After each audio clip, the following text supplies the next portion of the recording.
alarmist. That's not why I like to look at the bright side of things. But in this scenario, we have to look at the downside as well as the upside. And you've got to take this very seriously, as the doctor was saying. Take it seriously is definitely something we've heard reiterated by multiple officials all across Florida and even across the U.S. as well, as they continue to track. What the man is saying is, please leave if you're on the island. I'm thinking, and they're talking about Key West, but they were saying that the sheriff was calling and saying, please don't cut off the water because you know our people are not going to leave. But he's asking for them to leave. I don't have no power, but I'm also asking for them to leave. I don't know. And he said tomorrow that the roads will not be drivable, so you can't leave tomorrow.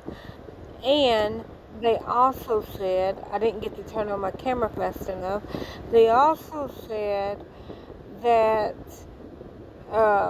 they don't even know if the shoreline is going to survive.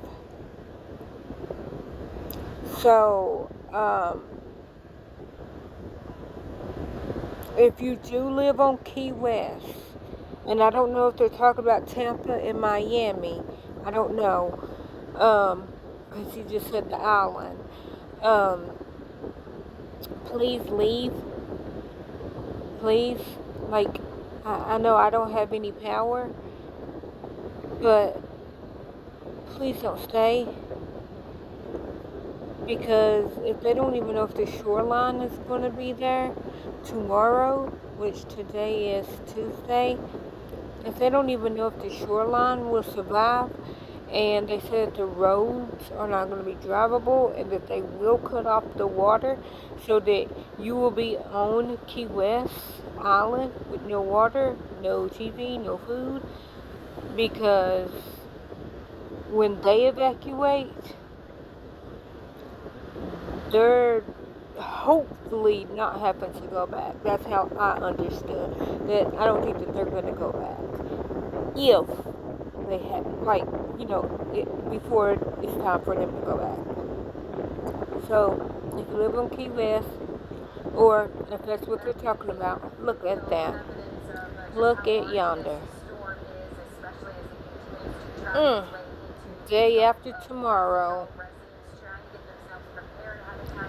Showing us some of the views from up above.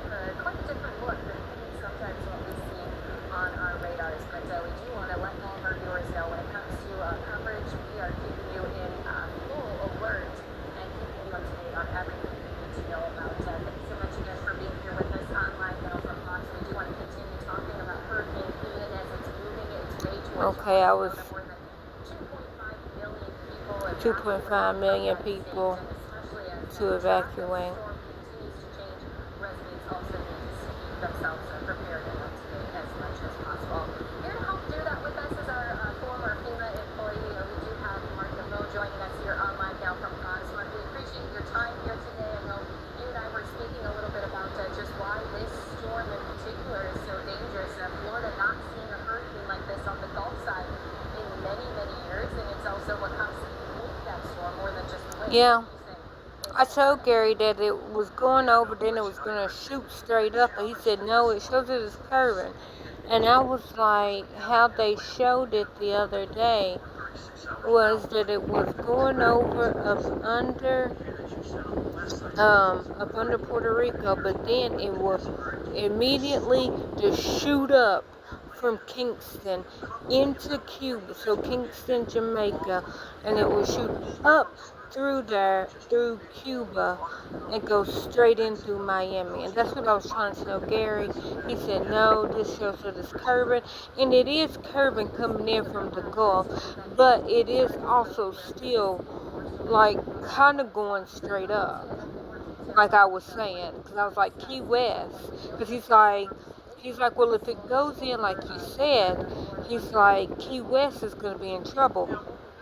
Ta-da! And I said this on, today's Tuesday. I said this, I think, on Sunday. It might even have been Saturday night going into Sunday. And I was like, no, Gary, the way that they had them lines, I was like, it showed that it's going to be going up under Puerto Rico. And when it gets there, it's going to like go straight up to Kingston, straight up through Cuba, and into Miami. That's what I saw.